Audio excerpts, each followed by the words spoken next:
Palabras de inauguración y bienvenida a cargo del pensionista contraalmirante en servicio pasivo, Alan Molestina.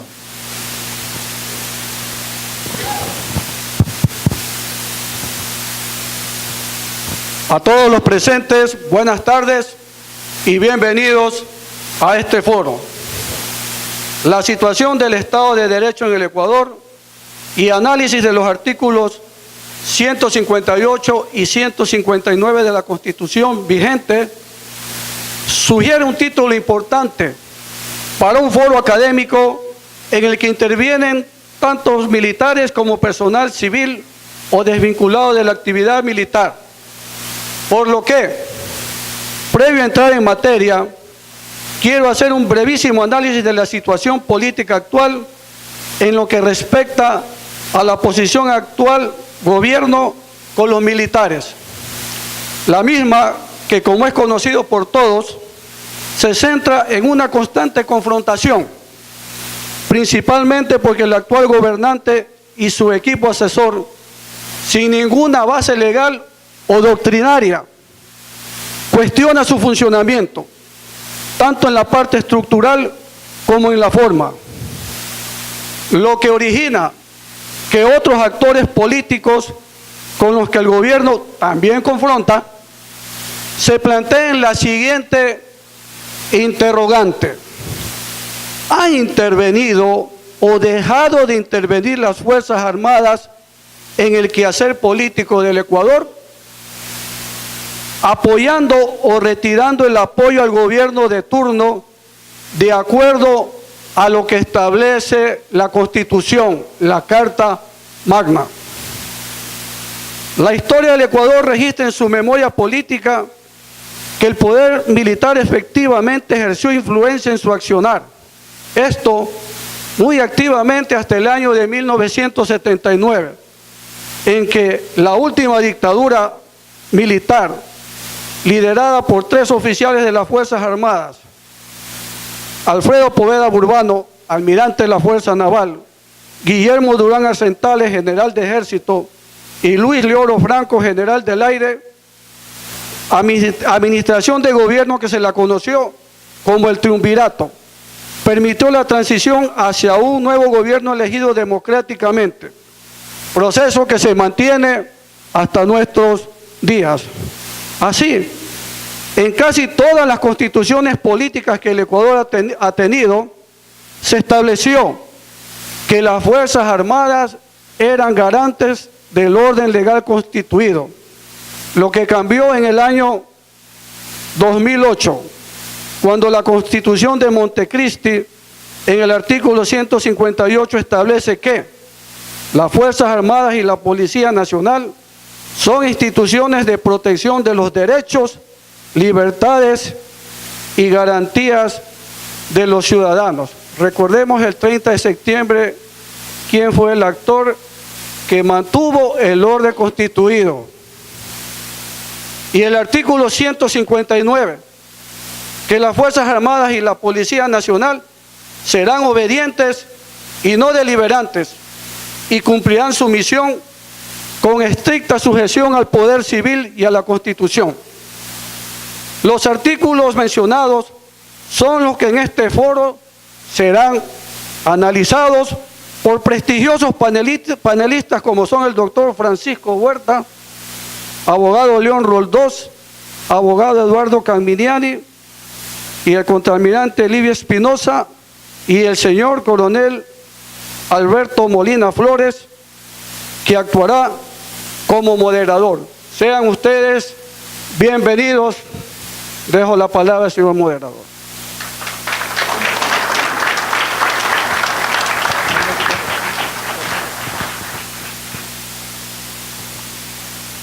Inicio del foro, situación del Estado de Derecho en el Ecuador y análisis de los artículos 158 y 159 de la Constitución vigente. El procedimiento y conducción estará a cargo del coronel del Ejército en Servicio Pasivo, Alberto Molina. Gracias, buenas tardes con todos, amigos y amigas.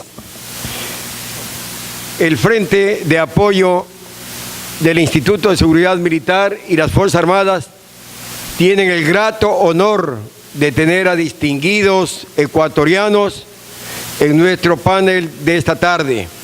Me voy a permitir inicialmente a leer, yo diría, un micro currículum, porque como ustedes conocen, es amplia la actividad de cada uno de los panelistas al servicio del país, de la patria y de todos nosotros. El abogado León Roldós Aguilera, como ustedes conocen, fue vicepresidente de la República, profesor universitario, rector de la Universidad Estatal Guayaquil y columnista de los diarios El Comercio y El Universo. El abogado Eduardo Carminiani Valencia, igualmente profesor universitario, director de la Cámara de Comercio Internacional, capítulo Ecuador, presidente de la Academia Ecuatoriana de Derecho Societario, igualmente columnista del diario Expreso. El contraalmirante Livio Espinosa, agregado de defensa ante la Embajada del Ecuador en Italia, inspector general de la Armada, comandante general de la Fuerza Naval. Doctor Francisco Huerta Montalvo, alcalde de Santiago de Guayaquil, varias veces ministro de Estado, profesor universitario, subdirector y columnista del diario Expreso, además teniente de infantería de reserva con guarnición en el oriente, como suele decir. Bien, el panel vamos a llevarle a cabo, cada uno de los panelistas tendrá 15 minutos para hacer su exposición. Previamente les daré a conocer 3 minutos antes, les sacaré, como ven ustedes, la tarjeta roja. Va a iniciar el abogado León Roldós, luego el abogado Eduardo Carminiani, seguido por el contraalmirante Livio Espinosa y por último pues el doctor Francisco Huerta Montalvo. De manera que, doctor Roldós, tiene la palabra. Gracias.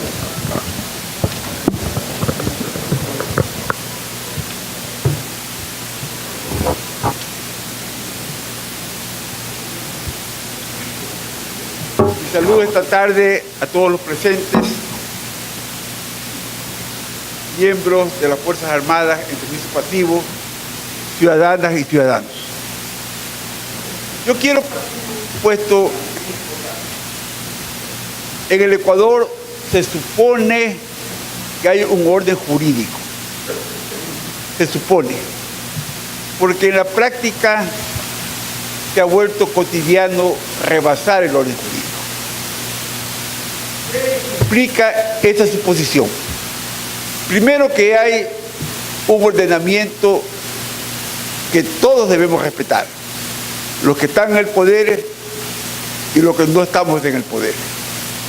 Pero ese ordenamiento está sujeto, y lo hemos visto, a una velocidad de cambio de la normativa legal, tanto vía leyes, que ahora casi todas son ordinarias en el contenido real, pero a todas se le declara ley orgánica. Las leyes orgánicas tienen un proceso de reforma mucho más complejo que las leyes ordinarias. Esta es la primera trampa. Todo el ordenamiento está sujeto a ese régimen. Son leyes ordinarias y se las presenta como leyes orgánicas. No es el momento en este rato de profundizar el análisis, pero lo orgánico hace relación a la estructura del Estado, a la estructura del poder. Una ley tributaria, por ejemplo, no es orgánica por su naturaleza. Se refiere a tributos, pero en el Ecuador, en este rato, toda ley es orgánica. De esa manera se endurece un eventual proceso de reforma de la ley. Pero, como hay mayoría absoluta en la Asamblea, eso poco importa. Una misma ley se ha cambiado en un mes 2 veces, y ley orgánica se ha cambiado. Se ha profundizado un viejo abuso, porque no es solo de este último periodo de esta Asamblea, de los textos metidos el último día y la última hora. Si ustedes ven la formación de las leyes, una cosa es el proyecto que se entra a conocer, otra cosa es lo que se discute en el primer debate, otra va para el segundo debate, otra llega al rato en que se va a votar, y en ese rato proliferan, multiplican normas infecciosas, se multiplican las de acomodo para las circunstancias de la norma legal. Es impresionante. Sí, el texto que llega a publicarse en el registro oficial, en mucho es muy diferente del que entró a conocerse. Lo hicieron desde la Asamblea. Yo en su momento denuncié en Montecristi que lo que se votó en los debates, en las comisiones, en el plenario de la Asamblea, en muchas partes fue modificado, pero sustancialmente en la versión que llegó de Quito, porque la versión llegó de Quito, de esa Constitución. Entonces, creo que esto es importante saber, de que desde la génesis de la ley, esto es lo que sucede en el Ecuador. Y luego hay una profunda concentración de poder. En ese entorno, ¿por qué van a quedarse fuera las Fuerzas Armadas? Esta sería un poco la pregunta.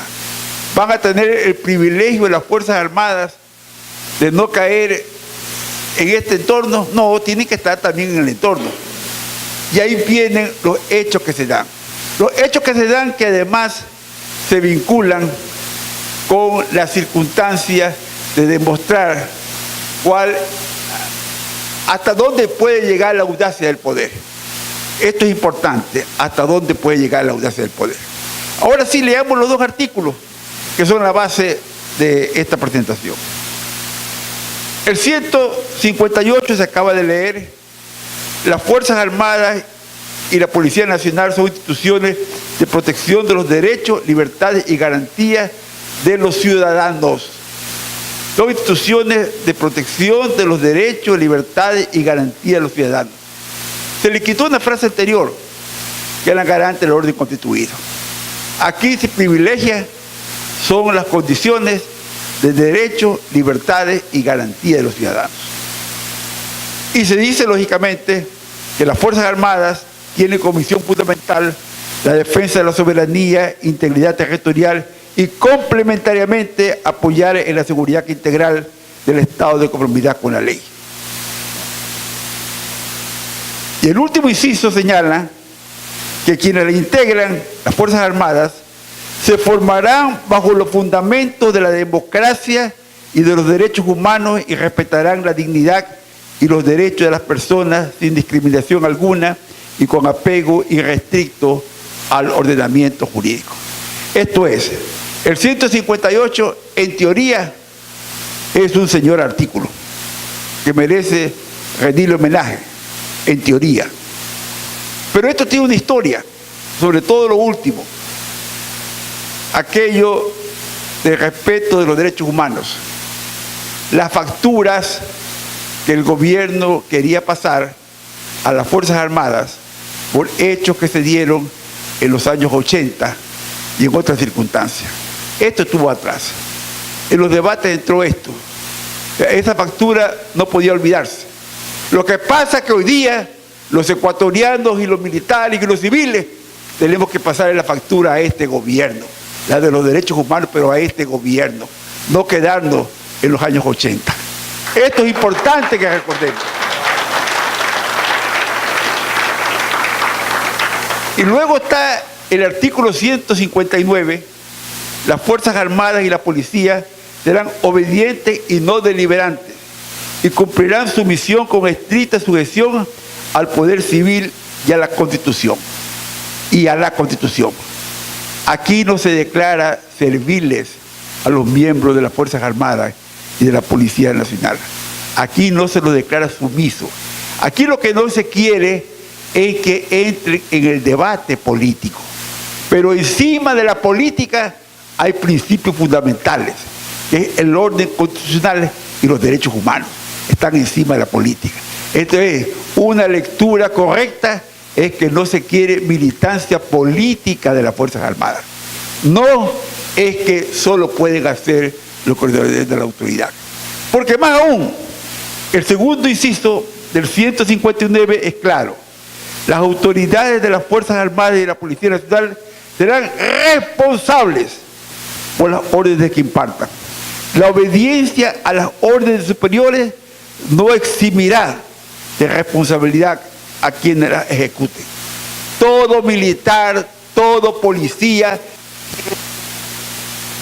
que no va para la mochila la Constitución, va para la conciencia, para eso va la Constitución, no va para la mochila solamente. Está bien que la tengan en la mochila para que la repasen, pero en la conciencia y en las acciones es que debe estar fundamentalmente el respeto a la Constitución y a los derechos humanos.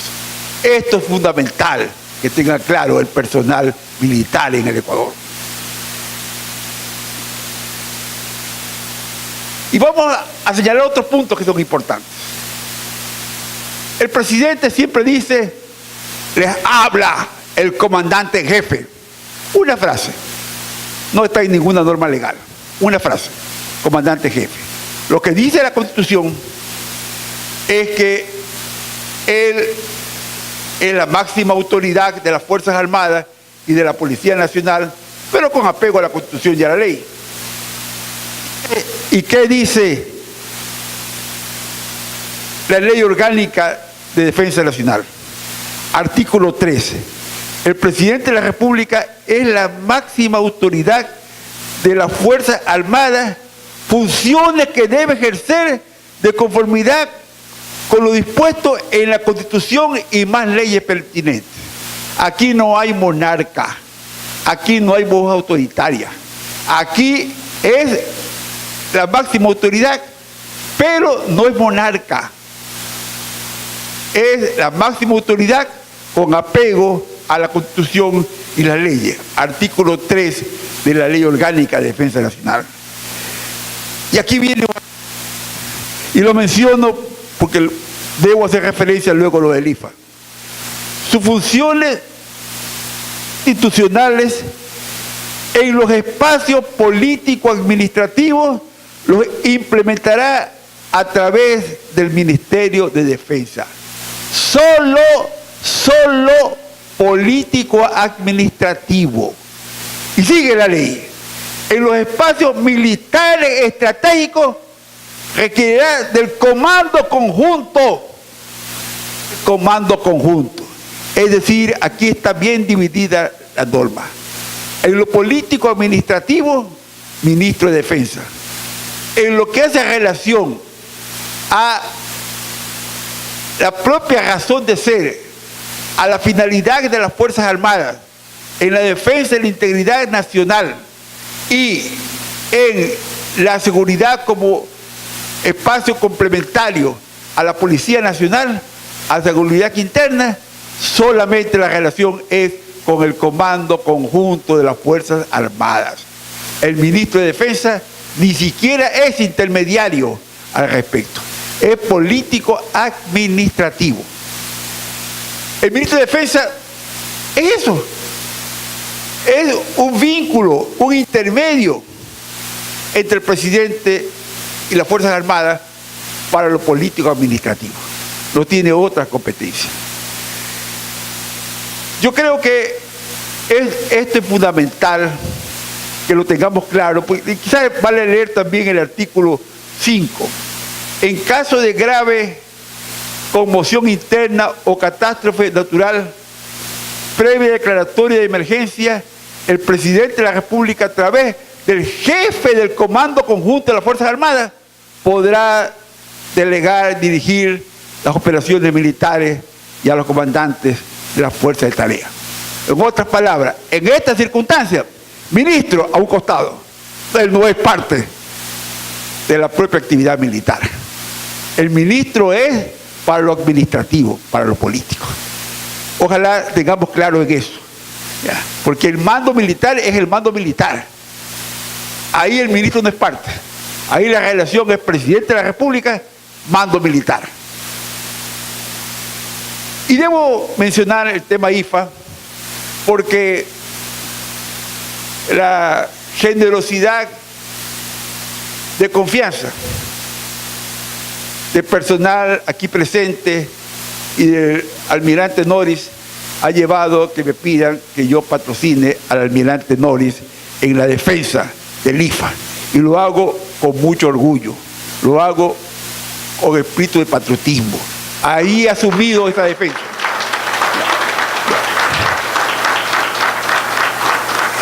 Y lo señalo porque, por ejemplo, ahí estamos en un caso singular. El ministro olímpicamente dice: he dispuesto que se debite de los fondos del IFA los 41 millones y algo más que le quieren quitar al IFA.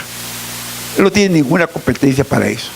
No hay norma legal que le dé competencia, ni a él, ni al presidente, ni al contralor, ni al procurador, al evitar un centavo de los fondos del IFA. Otra cosa es que los retengan, como los están reteniendo. Diferente es que los debiten. Y aquí yo quiero señalarles algo que es esencial que ustedes tengan claro. Y voy a poner un ejemplo crudo, duro. Hay quienes quieren siempre pulsear a ver hasta cuándo o cómo se define una persona. ¿Ya? Yo creo que de alguna manera eso le pasó al IFA en la relación con el poder. Lo pulsearon, lo manejaron. ¿Ya? El propio presidente de la República, ya vale un poco más allá. Cuando llega el gobierno de Correa, había ya un plan de desarrollo en los terrenos samanes. Y documentos, tengo ya organizados los documentos, señalaron que lo que supuestamente se estaba queriendo recuperar por samanes en una inversión a largo plazo, como que era muy corto, como que era muy bajo.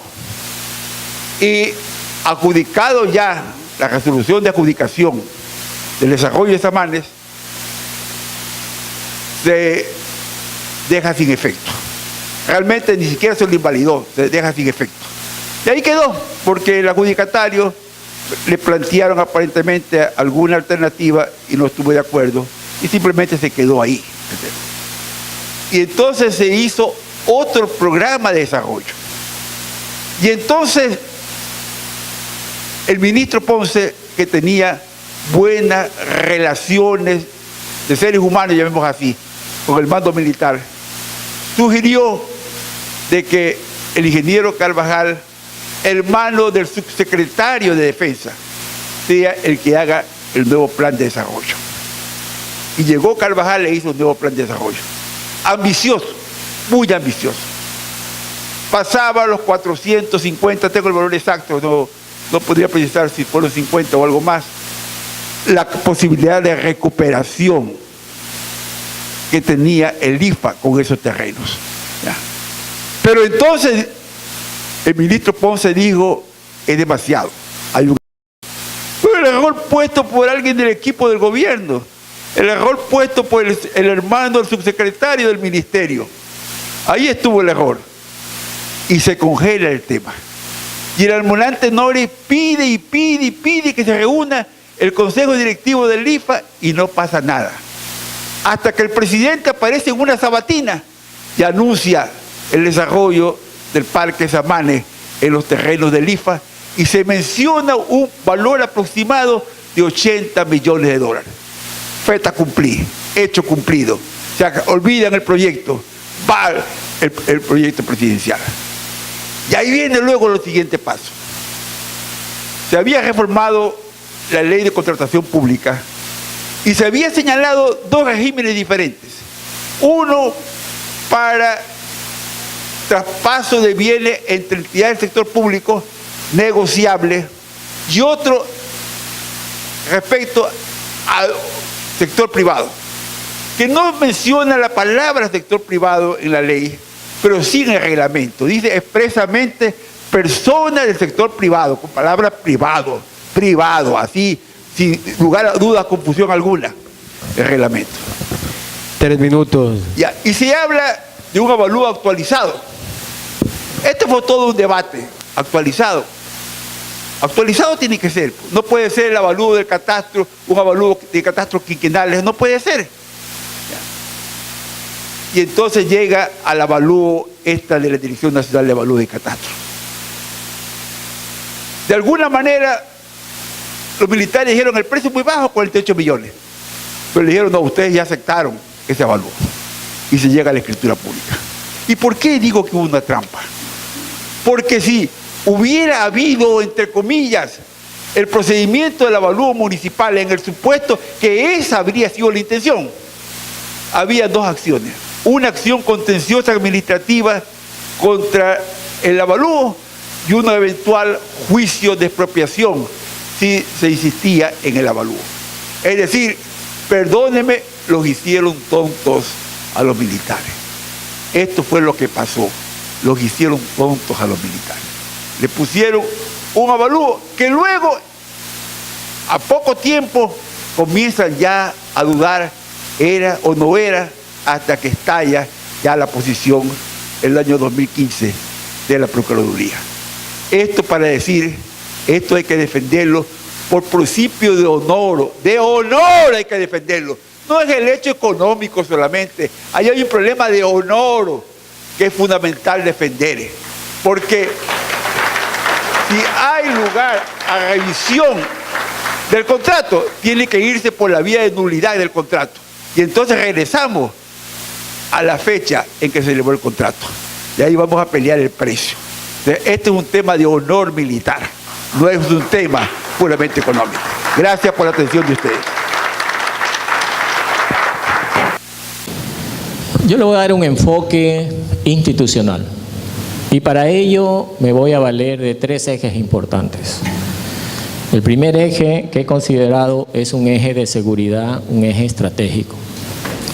Y para eso me quiero remontar en primer lugar a la Constitución del año 1998, donde en su artículo 183 consideraba a Fuerzas Armadas como una fuerza pública y que la policía se constituía en una fuerza auxiliar de las Fuerzas Armadas para la defensa de la soberanía nacional. En la Constitución del 2008, en el artículo 158, desaparece este concepto de fuerza pública y las toma como instituciones a Fuerzas Armadas y a la Policía Nacional. Y le da la función privada, a las Fuerzas Armadas le da la misión fundamental de la soberanía y la integridad territorial. Y a la policía le da como función privativa la responsabilidad por el orden público. En este artículo 158 se olvidaron de una parte muy importante, que es que la introdujeron con la enmienda en el año 2015, en el que colocaron y complementariamente apoyar en la seguridad integral del Estado de conformidad para la ley. Vamos a dejarlos esta enmienda un poquito para ir llegando al contexto general. Luego, en el año 2009, dejan a un lado la Ley de Seguridad Nacional, que era el Estado responsable de la seguridad nacional, y crean la Ley de Seguridad Pública en el año 2009. Y como órganos ejecutores al área de la defensa, le dice muy claramente que corresponde a las Fuerzas Armadas la ejecución de su misión de soberanía e integridad territorial. Y como ente rector al Ministerio de la Defensa. Y a la policía le corresponde, en cambio, todo aquello relacionado al orden público. Igualmente voy a dejar ahí una reforma que hicieron a esta ley, al artículo 11 especialmente.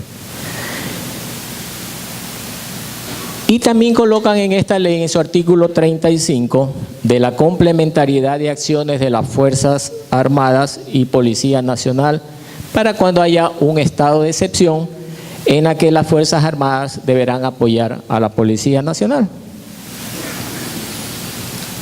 En el año 2011 crean el Plan Nacional de Seguridad Integral y le dan como tarea a Fuerzas Armadas la participación directa, continua y complementaria en apoyo a la Policía Nacional en seguridad interna, seguridad ciudadana, lucha contra el crimen organizado y mantenimiento del orden público. Le dan también el control permanente de las armas y la participación en control de invasiones, en apoyo a la Policía Nacional y control a las actividades de minería ilegal. Dentro de este Plan Nacional de Seguridad Integral, definen dos objetivos. El objetivo número 1, que es prevenir y combatir y controlar la criminalidad y la violencia en la sociedad, y generan las estrategias 14 a la 18. Me voy a centrar en la más importante. La estrategia 14 dice fortalecer la Policía Nacional. La 15, apoyar los procesos de organización barrial para la seguridad ciudadana. Pensemos esto, apoyar los procesos de organización barrial para la seguridad ciudadana. Y regular la participación de Fuerzas Armadas en materias de seguridad ciudadana en apoyo a la Policía Nacional. Y en su objetivo 2, en cambio, y en política 6, establecen fortalecer y especializar las capacidades estratégicas y operativas para la defensa. Y colocan las estrategias 21, mejorar las capacidades estratégicas conjuntas de Fuerzas Armadas, desarrollar la industria nacional de la defensa, transparentar los gastos de defensa, de acuerdo con la metodología aprobada en el Consejo Sudamericano de Defensa, mejorar las relaciones entre civiles y militares y generar mesas de diálogo entre los estamentos militares y los actores políticos. Entonces, como ustedes ven, el manejo de la seguridad nacional completamente errática. Comienzan a darse cuenta de una serie de errores que hay. Que esto está aconteciendo en el país. Pero lo que pensaron que estas cargas iban a tener un efecto hacia ellos, lo único que ha generado es un mayor descontento por parte del personal de oficiales y tripulantes contra este gobierno. Finalmente, el último eje, muy rápido, que ya hemos tratado aquí, es el eje de la seguridad social, que si bien es cierto no está relacionado con estos dos artículos, pero es mi deber como oficial de Marina, como oficial, como un pensionista, decir, porque yo no veo que el tema del IFA es un instrumento de división y de presión de las Fuerzas Armadas. Este IFA, una institución que está administrada correctamente, que tenga sus defectos, los tiene, pero es un ejemplo comparado con el Instituto de Seguridad Social Civil. Y lo que me preocupa es que a 30 de mayo, este gran sistema creado por Fuerzas Armadas, este gran sistema que nos ha permitido tener confianza en él, que nunca nos ha fallado, está colapsando. Porque al 30 de mayo tenía en una cuenta, que es el RINI, el de retiro, invalidez y muerte, tenía $52.000. Y en otra teníamos $1.900.000. En este momento la deuda del IFA, del gobierno del IFA, es de $400 millones. Entonces el sistema no va a colapsar porque muy perversamente dijeron que era una pirámide de Ponzi. Esto va a colapsar porque el gobierno no tiene recursos para cancelar nuestra deuda. Y el tema de Samanes es una cosa firme de todos los comandantes de fuerza y del jefe de comando conjunto. Ellos serán responsables ante nosotros si ellos firman o autorizan esta devolución. Porque nosotros exigiremos siempre que se mantenga la posición, porque eso es nuestro patrimonio, no es el patrimonio de nadie más. Muchas gracias.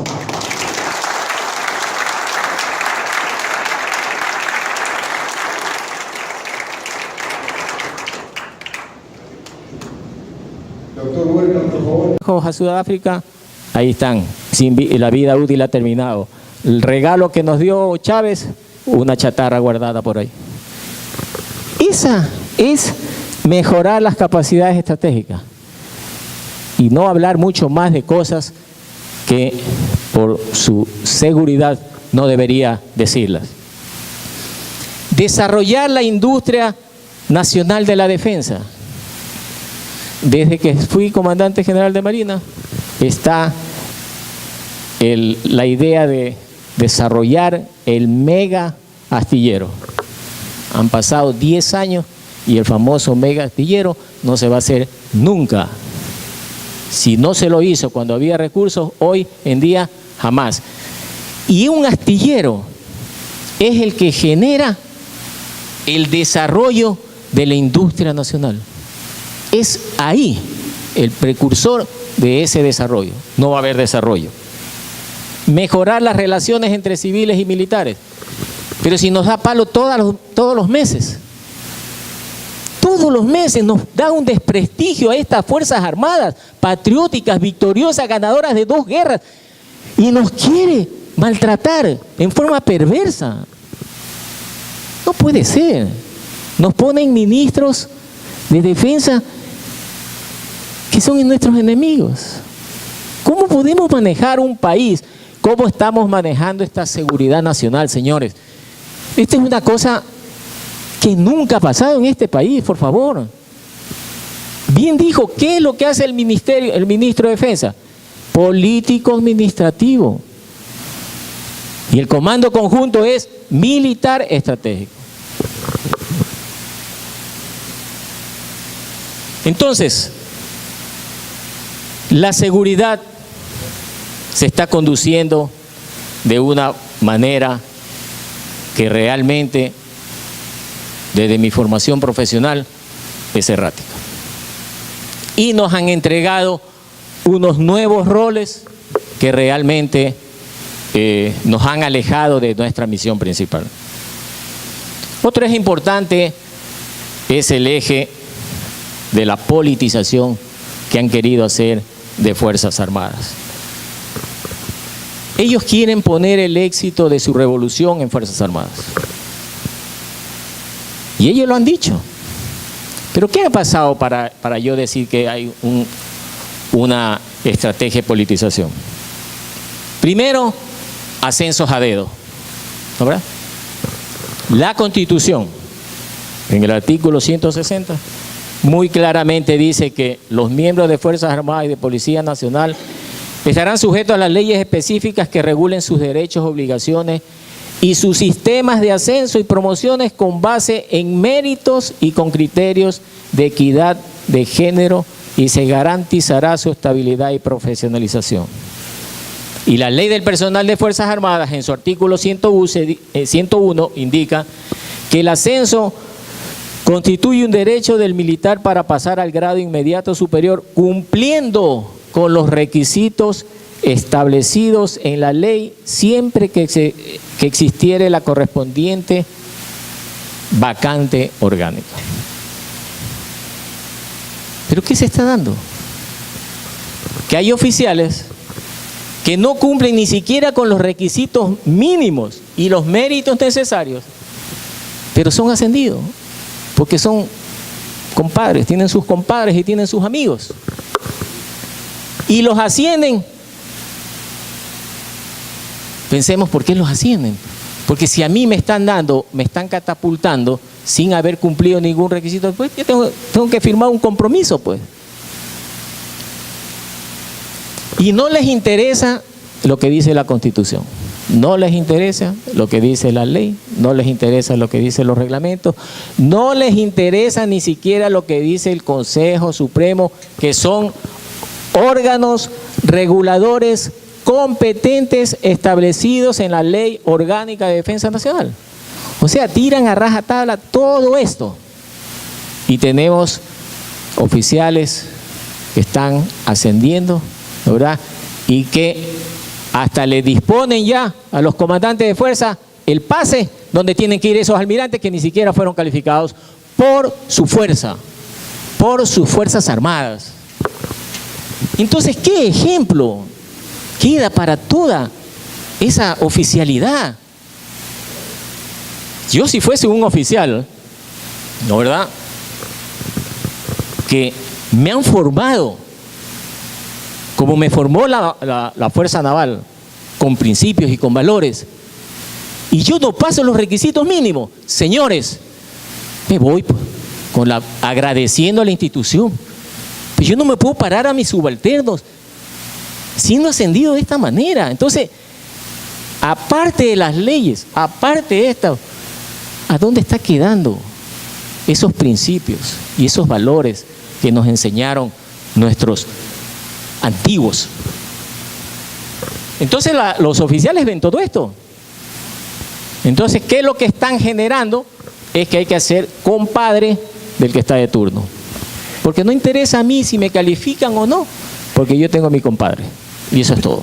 Y el que no tiene el compadre, muy bien, muchas gracias, no se bautice. Exactamente. 3 minutos, almirante. Luego tenemos, también se están dando unos discursos oficiales, ¿no, verdad? De oficiales, digamos. Porque este gobierno ha dicho que las Fuerzas Armadas son los principales actores de esta revolución. Una vez la ministra Espinosa dijo que el éxito de la revolución está en las Fuerzas Armadas. Permanentemente les dicen que la revolución nadie la va a cambiar y que tiene para muchos años, y que las fuerzas tienen que cumplir y que tienen que ayudar a fortalecer esta revolución. Entonces, por supuesto, oficiales que considero mal formados militarmente, ven esto una oportunidad de sacar provecho, porque hay oficiales que están en cargos administrativos dentro de este gobierno o cargos dentro de la seguridad de presidente, que esta es una manera de alcanzar sus objetivos. Entonces, por supuesto, siendo aduladores, ellos van y emiten estos discursos que se apartan de toda norma constitucional, de toda norma militar, pero que son pronunciamientos a título personal. Gracias a Dios y gracias a la formación que hemos recibido, son pocos esos oficiales los que hacen estas acciones. Y finalmente, algo que realmente para un presidente de la República que envíe cartas a los oficiales pidiéndoles su apoyo a su gestión, que sigan trabajando por el país. O sea, un presidente de la República no puede estar en ese nivel. Por eso es que hay oficiales que han respondido esas cartas con firmeza y con valentía. Entonces, no puede ser que esto esté aconteciendo en este país. Pero lo que pensaron que estas cartas iban a tener un efecto hacia ellos, lo único que ha generado es un mayor descontento por parte del personal de oficiales y tripulantes contra este gobierno. Finalmente, que esto esté aconteciendo en este país. Pero lo que pensaron que estas cartas iban a tener un efecto hacia ellos, lo único que ha generado es un mayor descontento por parte del personal de oficiales y tripulantes contra este gobierno.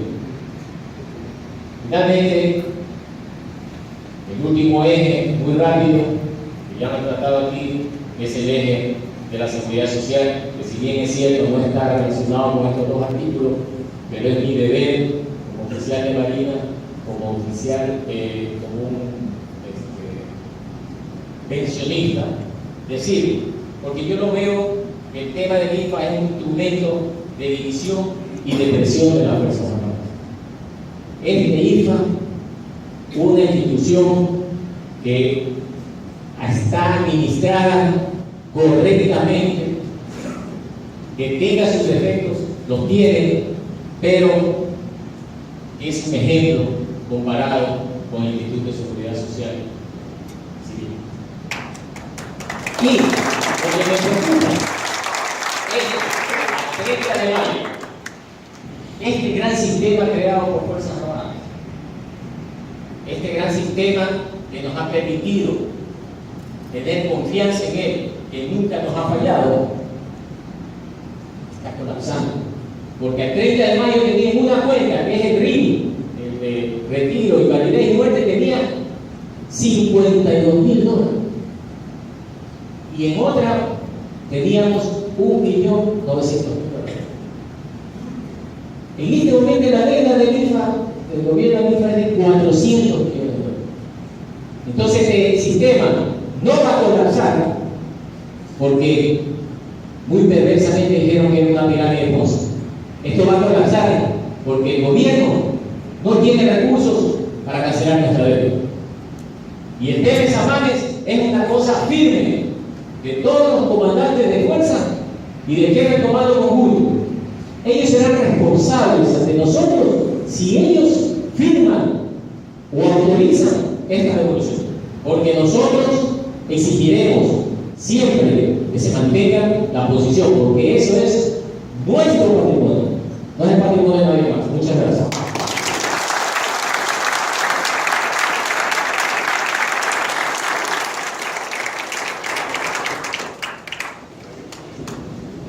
Doctor Huerta, por favor. Como tema de discurso,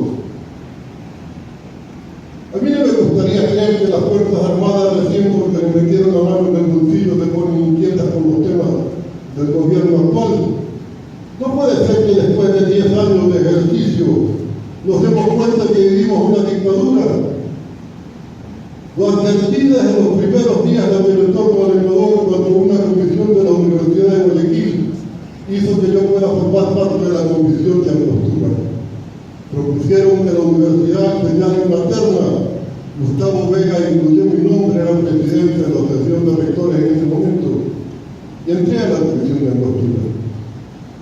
¿Y qué dije allí? Ya hace bastantes años, que el Ecuador estaba en riesgo de convertirse en una narcodemocracia. Se sorprendió por un instante el país, pero duró poco.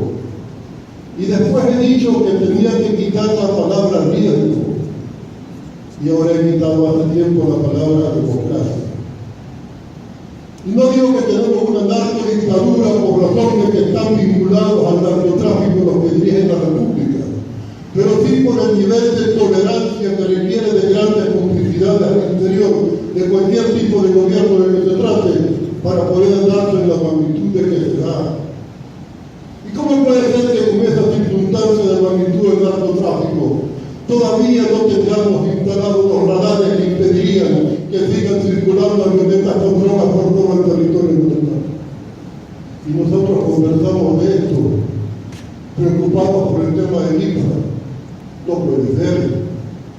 Que nos está haciendo pedazos el Ecuador que heredamos de nuestros padres.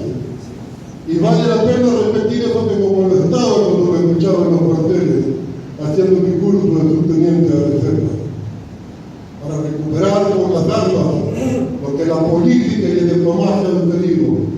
Cuidado, también hay que decir que las Fuerzas Armadas están cediendo ahora, y no solo la política y la diplomacia. Hay valores ecuatorianos que tenemos que defender en conjunto, porque son valores de todos, no son institucionales, son parte de la genética nacional, y no podemos dejarlos al margen.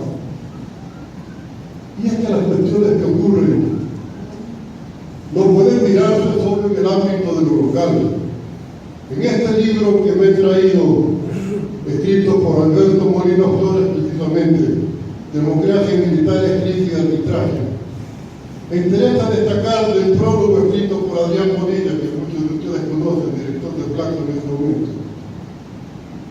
Se requiere una aproximación que, focalizando su estudio de la distribución, acceso y distribución del poder entre los actores políticos, vincule dinámicas domésticas con la naturaleza de los problemas internacionales. ¿Qué está pasando en el ámbito latinoamericano estos días? Hay una confrontación que tiene que ver con seguridad nacional. Es el modelo de vida, el tipo de país que queremos heredar a nuestros hijos. Yo estoy de acuerdo con los cambios necesarios para buscar alcanzar mejores niveles.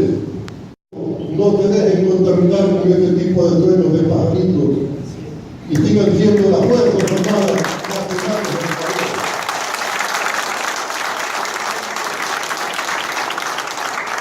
Pero ¿qué ocurre? Se dice que todo lo que planteamos los políticos, y entre paréntesis, cuando planteaba algunos de los expositores esta manía de los egoísmos de clase, de grupo, a los abogados los dejamos solos, a los médicos también, pero yo quisiera reclamar aquí por los medios de comunicación. Sin libertad de expresión no pasa nada en ningún país.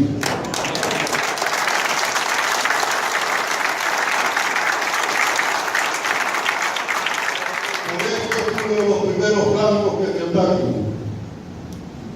Por eso, no es gratis. Por eso es una de las primeras cosas que se toman. Ahora habrá que ver si los canales siguen siendo de la Secretaría o son del gobierno, pero ese es otro debate. ¿Qué va a pasar cuando les reclamen el pago del arriendo de estos días? Pero el tema es más serio que esa posibilidad. ¿Cómo se defiende la libertad de expresión? Yo creo, me gusta repetirlo, la libertad de expresión se defiende ejerciéndola. Los valores de la democracia se defienden ejerciéndola. No hay otra alternativa. En esas condiciones, yo he preparado un discurso castrense casi breve, por tanto, directo al asunto. Se habla de corrupción y se la niega. Otro, son calumnias de la oposición.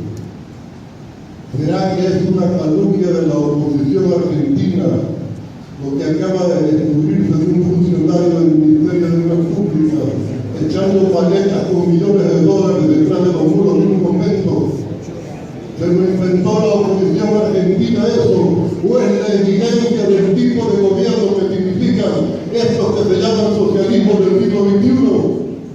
Y mantenemos la vergüenza de tener una estatua en la UNASUR por el señor Kirchner, que es parte de la pandilla.